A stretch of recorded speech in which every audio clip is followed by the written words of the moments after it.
할렐루야.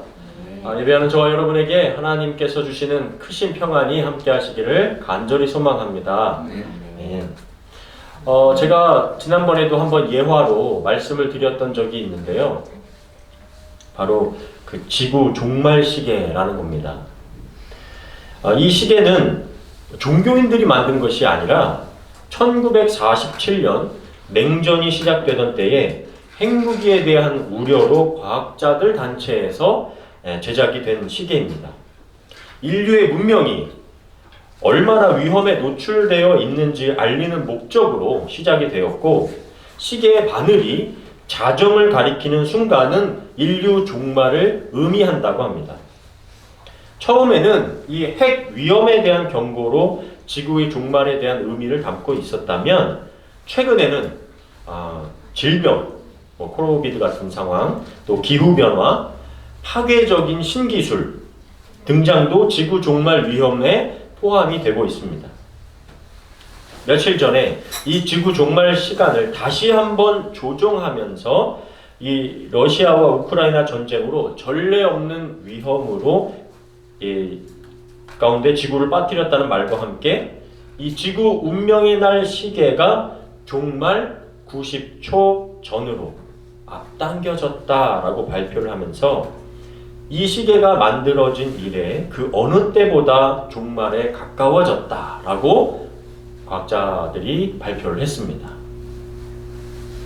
과거에는 이 종말이라는 말, 종말이라는 경각심에 대해 주로 종교단체가 나팔수 같은 역할을 했었다면, 최근에는 종교단체는 오히려 이 종말에 대해서 좀 크게 이야기하거나 이야기하지 않고 침묵하고 있다면, 세상의 지성집단들이 여러 가지 과학적 데이터를 통해서 지구의 종말이 가까이 왔다고 세상에 알리고 있습니다.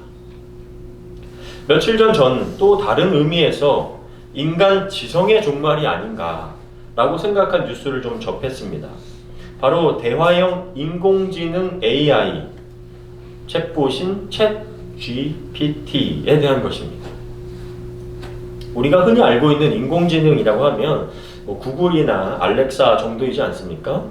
그것을 사용하는 정도는 오케이 구글 오늘 날씨 알려줘, 이 정도나 좋은 노래 틀어줘, 최신 찬양 틀어줘, 이렇게 단순한 질문이었고, 어디서 찾아서 실행시키겠습니다, 이렇게 사용하고 있었습니다. 그런데 최근 나온 인공지능 챗은 정말 상상 이상입니다. 예를 들어 최근 30년간 미국의 동성 결혼 법제화를 둘러싼 논쟁을 정리해줘, 기후 위기에 대한 노랫말을 비틀즈 스타일로 써줘 와 같은 이런 복합적이고 창의적인 질문에 대한 답이 가능하다는 거예요. 다시 말해 인간의 고유물로 여겨지는 창작물을 데이터화된 자료들을 종합해서 만들어내준다는 겁니다. 쉽게 말해서 인간이 할 수 있었던 소설, 시, 설교, 기도문 같은 것도 만들어낼 수 있다는 거죠. 그래서 제가 어저께 저도 한번 시도를 해보았습니다. 아주 길진 않지만 오늘 제가 할 설교 아모스서 8장 11절을 가지고 거기에다가 설교문을 작성해 달라고 넣어봤습니다. 이렇게 단순하게 넣었더니 단순하게 만들어져요. 그런데 조금 더 복잡하게 어떤 주제를 담아서 해줘 라고 하면 서론, 본론, 결론을 해서 내주는 것을 보게 되었습니다. 이미 미국에서 AI 성능이 검증된 몇 가지 사례들이 있습니다. 여기 좀 적혀져 있는데 작아서 제가 좀 읽어드리겠습니다. 미국 의사 면허 시험 정답률이 50% 이상이 되었고요. 의학 논문 사이트에 논문 공저자로 등록이 될 정도고요. 와튼스쿨 MBA 운영관리 과목 B학점 획득을 하였고, 미국 변호사 시험 정답률 50% 이상이 되었습니다. 이미 미국 콜로라도 주립박물관 미술대회에서 이 AI가 그린 그림이 1등을 차지했습니다. 인간이 이런 인공지능 AI를 유용하게 사용할 수도 있겠지만 AI를 얼마든지 악하게 사용할 수 있다는 사례도 나오고 있죠. 동영상을 조작해서 사람의 얼굴을 바꿔치기 해서 범죄자가 아닌 사람을 범죄자로 둔갑시키거나 여론 조작과 인권 침해 문제도 발생을 하고 있습니다. 대화를 통해 내가 원하는 정보를 얻고 컴퓨터 안에서 사용할 프로그램을 만들어내고 논문을 써서 내 머리에 있지 않는 지식의 학위를 취득할 수도 있게 되었습니다. 그래서 어떤 이는 앞으로 대학이 무의미해지는 날이 올 것이다 라고 말하고 있습니다. 그리고 현재 대학들 교수들 또 학교 선생님들이 모여서 학생들이 AI를 이용해서 낸 답을 어떻게 또 걸러낼 것인가. 지금 신문 기사에 보면 AI를 적발해내는 AI를 또 만들어내고 있는 상황인 것이죠. 이처럼 영화 속이나 상상에서 가능한 일들이 이제는 우리의 가까이에 다가와 있다는 것이 놀라우면서도 두렵기까지 합니다. 그러나 아날로그 시대에서 디지털 시대를 경험하고 이제는 인공지능 시대까지 여러 시대를 체험하게 되면서 한 가지 느끼는 것은 주변의 환경이 아무리 빠르게 바뀌어도 인간은 쉽게 바뀌지 않는다라는 거예요. 그 바뀌지 않는 인간이 역사를 바꾸려고 애를 쓰지만 돌아보면 비슷한 역사가 환경과 속도만 다르게 반복되어 나타나고 있다는 것을 찾아볼 수 있다는 것이죠. 오늘 읽은 아모스서는 선지자 아모스가 북왕국 이스라엘을 향해 외치는 심판의 메시지입니다. 아모스는 북왕국 여로보암 2세 때 활동을 했던 사람입니다. 이 당시 북왕국은요, 정치적인 안정과 함께 경제적인 번영이 일어나고 있던 때였습니다. 정비된 군사력을 통해서 이스라엘 땅을 확장해 가면서 다마스커스와 하맛 지역까지 정복을 했습니다. 여로보암 2세는 자신의 왕좌에서 41년 동안이나 통치할 정도로 아주 안정적이고 강력한 집권을 하고 있었습니다. 육로와 해상에 걸쳐 국제무역이 활발하게 전개되었고 포도주와 곡식을 팔아 부자가 된 계급들이 이 북 이스라엘 안에서 마구 생겨나고 있었던 때였습니다. 그로 인해서 성경에 보면 사치스러운 여름 별장과 겨울 별장도 등장했습니다.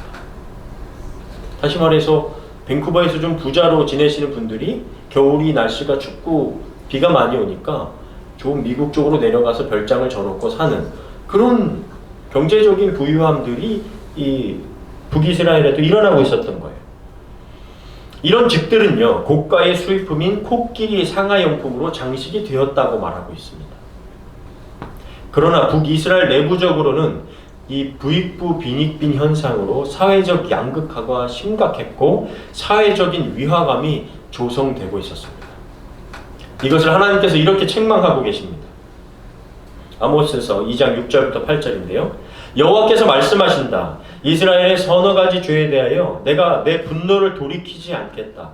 이것은 그 백성이 은을 위해 의로운 자를 팔고 신 한 켤레를 위해서 가난한 자를 팔며 힘 없는 자를 땅의 티끌처럼 짓밟고 겸손한 자를 무시하며 아버지와 아들이 한 창녀를 찾아다녀 나의 거룩한 이름을 더럽히고 그들이 모든 제단 곁에서 저당 잡은 옷을 깔고 누우며 벌금으로 뺏은 포도주를 내 성전에서 마시기 때문이다. 얼마 되지 않는 돈 때문에 죄 없는 사람을 팔아버리고 신발 때문에 가난한 자를 팔아버리는 세상, 힘없는 자를 먼지처럼 여기고 아버지와 아들이 한 창녀에게 들락거리는 음란한 세대, 하나님을 무시하고 인간성을 상실한 시대가 바로 겉은 부유하지만 속은 썩고 있는 북이스라엘의 모습이었습니다. 그런데 여러분, 2500년 전의 작은 북이스라엘만의 이야기가 아니라 이 이야기는 오늘 이 시대를 표현하고 있는 것 같지 않으십니까? 아무리 인공지능이 세상을 바꿔버릴 것처럼 이야기하지만 북이스라엘의 번영 속에 타락하고 악한 모습이 이 시대에도 반복되어 나타나고 있다는 것이죠. 더 나아가 사회적 약자들이 억울한 사정을 호소할 길이 없어 어디에 가서도 그들의 아픔을 해결할 수 없는 모습이 너무나 비슷하다는 거예요. 며칠 전 한국 뉴스에도 더 이상 집에 월세를 낼 수 없는 모녀가 또 자신의 생을 마감한 이야기가, 동반으로 자살한 이야기가 뉴스에 또 나왔더라고요. 너무 자주 나와서 당황스럽지도 않은 정도의 사건들이 계속되고 있습니다. 뉴스에 나오는 건 정말 아주 일부의 이야기인데 그만큼 사회적인 현상은 심각하다라는 거죠. 아모스서 5장 11절 12절입니다. 너희가 가난한 자들을 짓밟고 그들에게서 부당하게 곡식을 거둬들였으므로 너희가 훌륭한 석조 건물을 지어도 거기 살지 못할 것이며 너희가 아름다운 포도원을 가꾸어도 그 포도주를 마시지 못할 것이다. 너희 허물이 많고 너희 죄가 큰 것을 나는 안다. 너희는 의로운 자를 학대하며 뇌물을 받고 법정에서 가난한 자를 억울하게 하고 있다. 북왕국 이스라엘은 겉으로는 화려하고 좋아 보였지만 내부적으로는 사회적 불의와 도덕적인 타락으로 썩을 대로 썩어가고 있었다는 거예요.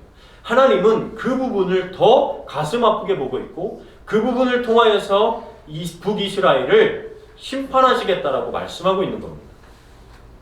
여러분, 이것이 바로 세상의 종말일입니다. 이곳이 바로 지옥이에요.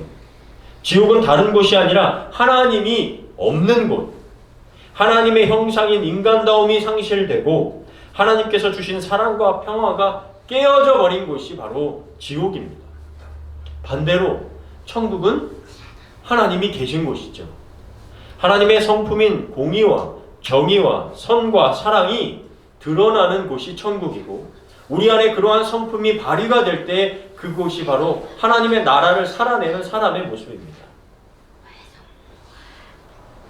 제가 읽던 책에서 영국 하원 도서관은 2030년이 되면 대부분 도시에 사는 전 세계 1%의 부유층이 모든 부의 3분의 2 이상을 차지할 것이라는 우울한 전망을 내놓았습니다. 왜 이것이 문제일까요? 다 1%의 부자가 되고 싶어 하지 않습니까? 미국의 사회학자 소스타인번드 베블런은 이렇게 말합니다. 재산이 쌓일수록 부자들은 기능과 구조를 더욱 발전시키고 그 부자들 사이에서도 다시 차별을 만들어낸다. 태어나면서 부유하게 자란 부자들은 태어나면서부터 가난한 사회적 약자들과는 완전히 동떨어진 삶을 산다.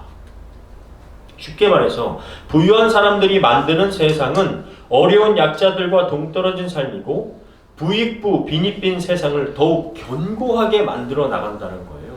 그래서 심각하고 위기라는 겁니다. 이것이 북이스라엘의 모습이었고 앞으로 우리가 겪어야 할 세상이라는 거예요. 몇 년 남지 않았습니다. 2030년을 기준으로 하고 있습니다. 예수님께서도 세상의 끝이 어떻습니까? 라는 제자들의 질문에 이렇게 말씀하셨어요.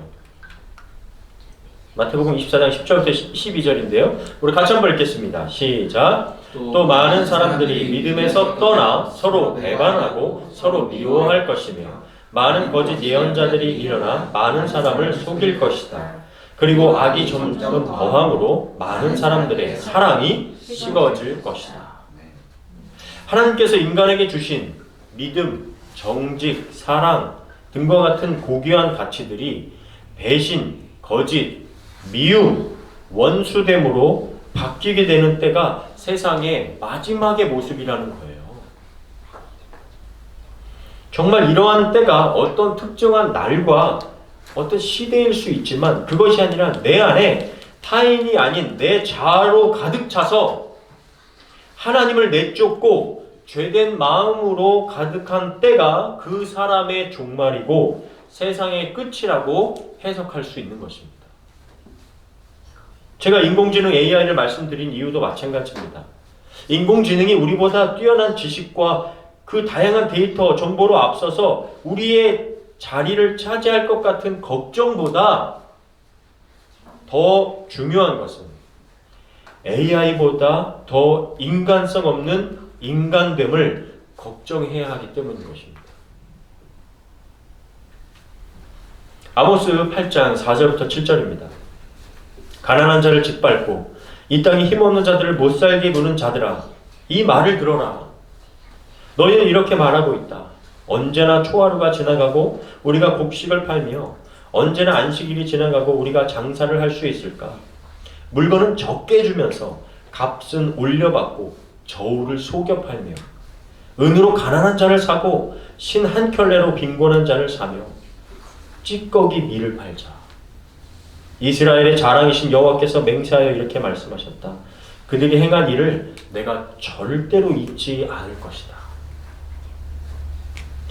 돈의 노예가 되어 인간을 돈으로 보는 눈, 인간을 팔아 돈을 취하려고 인간을 수단으로 보는 그 마음과 눈, 거짓과 탐욕으로 가난한 영혼들을 향해 갈취하고자 하는 그 심령, 예수 믿는 것을 오직 자신의 번영과 만사 형통으로만 치부해버리는 거짓된 종교에 대해 하나님은 절대로 잊지 않으시고 심판하실 것이라고 말씀하고 있는 것입니다. 얼마 전 뉴스를 보는데 기아 보이즈라는 말을 봤습니다. 처음에는 기아차가 이제 막 좋아가지고 기아차만 타는 사람들인가? 기아 보이즈인가? 이렇게 기아차 홍보하는 건가? 생각했는데 전혀 아니었습니다. 기아 보이즈라는 해시태그 아래에 기아차를 어떻게 절도하는지를 알려주고 훔친 차를 이용해 광란의 질주, 범죄에 사용하는 챌린지가 미국에 유행한다는 거예요. 이로 인해서 현대 기아 일부 차량에 도난 방지 기술을 적용하지 않아 도난 사고가 급증하니까 미국의 몇 개 주에서는 현대 기아차에 손해배상을 하기로 했다는 내용도 올라왔습니다. 여러분, 양심의 화인을 맞지 않고서야 어떻게 이럴 수가 있을까요? 미치지 않고서야 이런 일이 가능하냐는 거예요. 훔치고 부수고 범죄한 것을 자랑하고 챌린지라는 말을 붙이는 게 이게 맞는 거냐는 거죠. 그리고 기아 보이즈라는 말도 뉘앙스가 이상합니다. 기아차 도둑놈들 이 아니라 기아 보이즈라는 말도 무슨 이 어린 소년들이 수박소리하는 소년들처럼 귀엽게 표현하는 게 이게 말이 안 되는 겁니다. 제가 SNS에서 팔로우하는 교수님 한 분이 미국에서 자신의 딸이 기아차를 타고 있었는데 기아 보이즈에 소울차 도둑맞은 이야기를 하면서 아무리 집의 대문이 쉽게 열린다고 해서 집을 훔치는 것을 당연하게 여기는 경우는 없다. 그런데 자동차 문이 쉽게 열리고 시동이 걸린다고 해서 책임을 도둑이 아니라 기업에다가 물게 하는 것도 참 이상하다라고 표현을 했습니다. 기계가 기술이 아무리 발달해도 그것을 사용하는 사람이 악하게 사용하면 더없이 악하게 되는 것이죠. 기아 보이즈가 저 자식 범죄에 훔친 차를 이용하는 거잖아요. 반대로 기술을 선하게 사용하면 할수록 선한 영향력을 줄 수 있는 세상이 되었기 때문에 이제 우리 인간의 선택과 책임은 더 강해진 세상에 살고 있다라고 말할 수 있는 겁니다. 그러면 여러분, 이렇게 복잡하고 우리의 선택이 무거운 책임이 따르는 세상에서 우리는 뭐가 필요할까요? 지식이 부족한가요, 우리는? 정보가 없어서 지금 우리가 그런 어려운 세상 속에 살아가고 있는 겁니까? 그런 건 이제 정말로 AI에게 물어보면 됩니다. 제가 AI한테 또 이런 질문을 했죠. 북미 이민자들이 지난 10년간 했던 직업 리스트를 10가지만 정리해줘. 했더니 정말 10가지 확 정리를 해서 알려주고요. 그럼 반대로 앞으로 북미 이민자가 해야 할 유망한 직종 10가지를 좀 정리해줘. 그게 또 10가지를 쫙 또 내려줬습니다. 이제는 정보나 지식이 부족한 게 아니라 그냥 물어보면 되는 거예요. 더 구체적이고 더 세밀하게 물어보면 더 세밀하게 알려줍니다. 물론 아직까지는 영어로만 답을 해준다는 저에겐 치명적인 아픔이 좀 있긴 하지만요. 우리가 지금도 정보가 부족해서 악한 길로 잘못된 길로 가는 것이 아니라는 거예요. 지금도 뭐 유튜브만 열어서 찾아보면 뭐 직업, 여행, 음식, 재미, 뭐 운동 없는 게 없어요. 그렇다면 오늘 설교 제목처럼 우리가 이렇게 다 가진 시대에 정말 필요한 게 뭘까? 바로 오늘 아모스 8장 11절 말씀 다시 한번 읽어보도록 하겠습니다. 시작. 주 여호와께서 말씀하신다. 내가 기근을 땅에 보낼 날이 올 것이다. 양식이 없어 굶주리거나 물이 없어 갈증을 느끼는 기근이 아니라 여호와의 말씀을 듣지 못해 굶주리고 목말라 하는 기근이다. 우리가 겪고 있는 기근이 정보가 없어서 얻는 기근이 아니고요. 음식이 없어서 얻는 기근이 아니라 하나님의 말씀이 없어서 목말라 하는 기근입니다. 홍수 가운데 마실 물이 없다는 말 들어보셨죠? 물은 막 넘쳐나는데 정작 우리에게 필요한 깨끗한 물, 생명을 살리는 물이 없다는 거예요. 우리는 지금 정보의 홍수 속에 살고 있습니다. 지식의 홍수 속에 살고 있고 먹을 것과 입을 것의 홍수 속에 살아가고 있어요. 그런데 정작 하나님의 말씀이 내 속에 없어서 우리는 목말라 죽어가고 있어요. 하나님의 말씀처럼 양식이 없어 굶주리거나 물이 없어 갈증을 느끼는 기근이 아니라 여호와의 말씀을 듣지 못해 굶주리고 목마른 기근입니다. 무슨 뜻인지 정말 이해가 되시나요? 아니 목사님, 여기 성경책이 있는데 뭔 말씀이 없다고 자꾸 얘기하십니까? 네, 저하고 여러분에게 성경 말씀이 있죠. 책이 있습니다. 그리고 성경이 이해가 되지 않아도 성실하게 읽고 계신 분들도 여기 계실 겁니다. 제가 말씀드리려는 것은 나를 살게 하는 하나님의 말씀이 여러분에게 있냐는 거예요.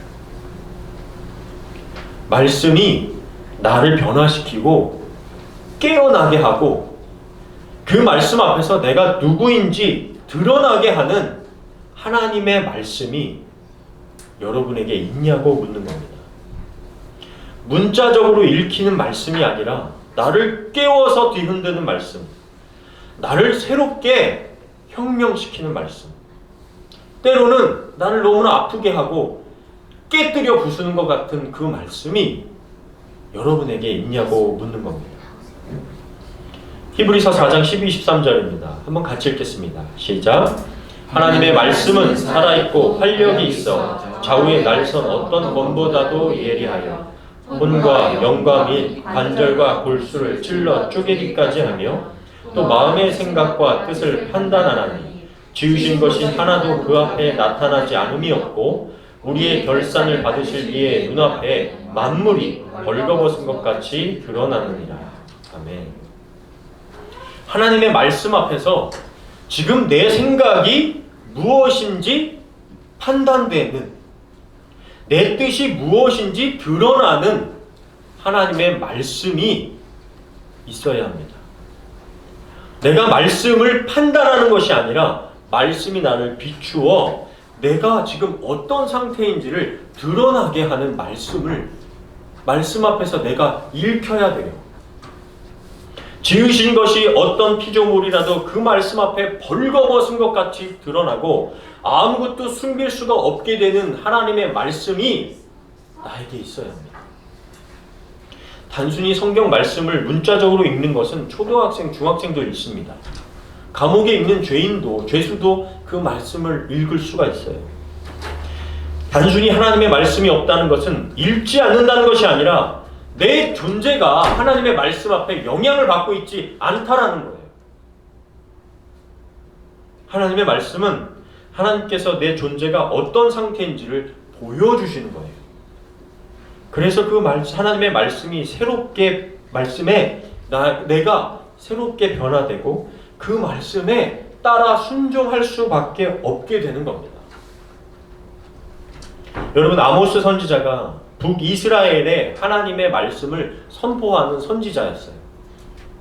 그런데 아모스 선지자가 살던 곳은 북이스라엘이 아니었습니다.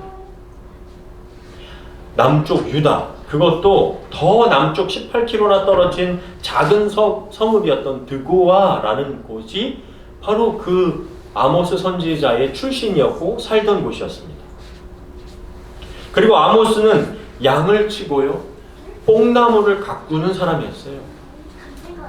아모스는 가난하거나 비참한 인생을 살다가 난 이래 주거나 저래 주거나 마찬가지야, 그래서 난 그냥 하나님 말씀을 전할래 라고 북쪽으로 간 사람이 아니라 남쪽 유다에서 제법 부유한 목축업을 하던 사람이었습니다.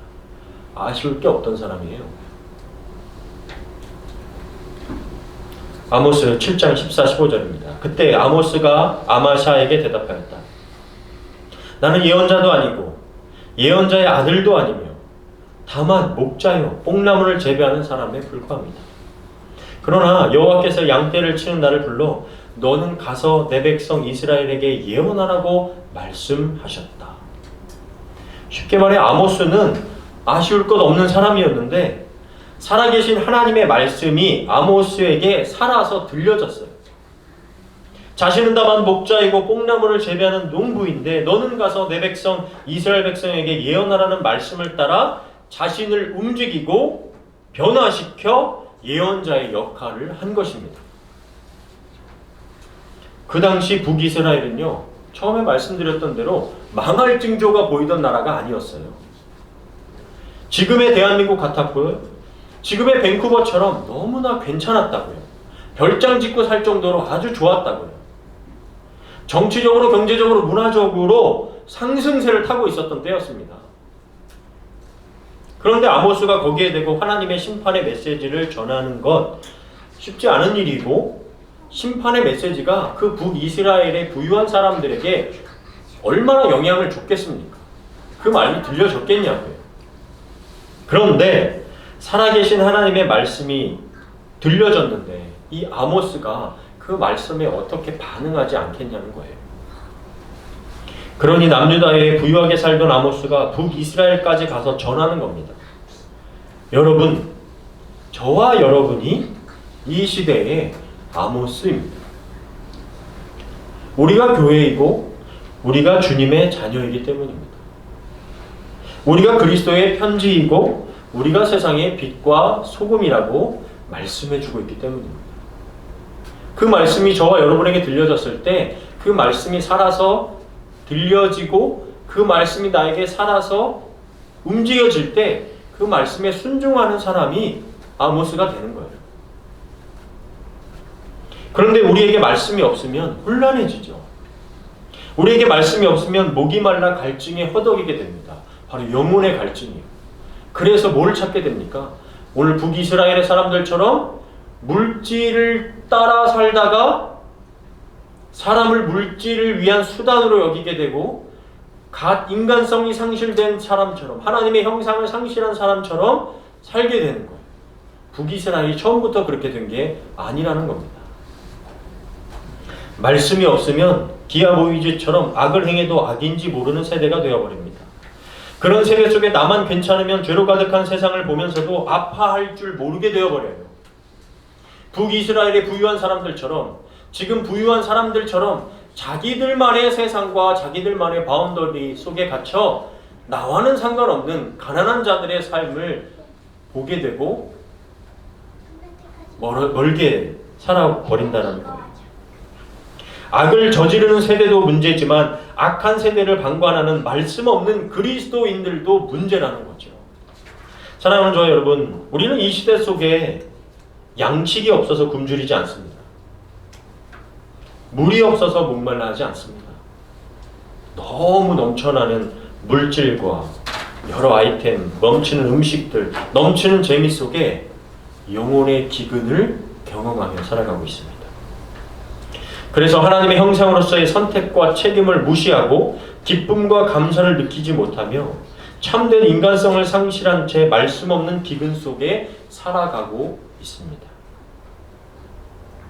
저와 여러분에게 이 다 가진 것 같은 시대 속에 진정 필요한 한 가지가 있다면 살아있는 하나님의 말씀인 줄 믿습니다. 하나님의 말씀이 여러분을 읽히게 하십시오. 하나님의 말씀이 나를 보게 하십시오. 하나님의 말씀이 시대를 보게 해 주십시오. 하나님의 말씀이 나를 읽어 온전한 사람으로 성숙해져 가는 이 시대 속에 목말라 하지 않는 진정한 그리스도인들 다 되시기를 주님의 이름으로 간절히 축원합니다. 아멘.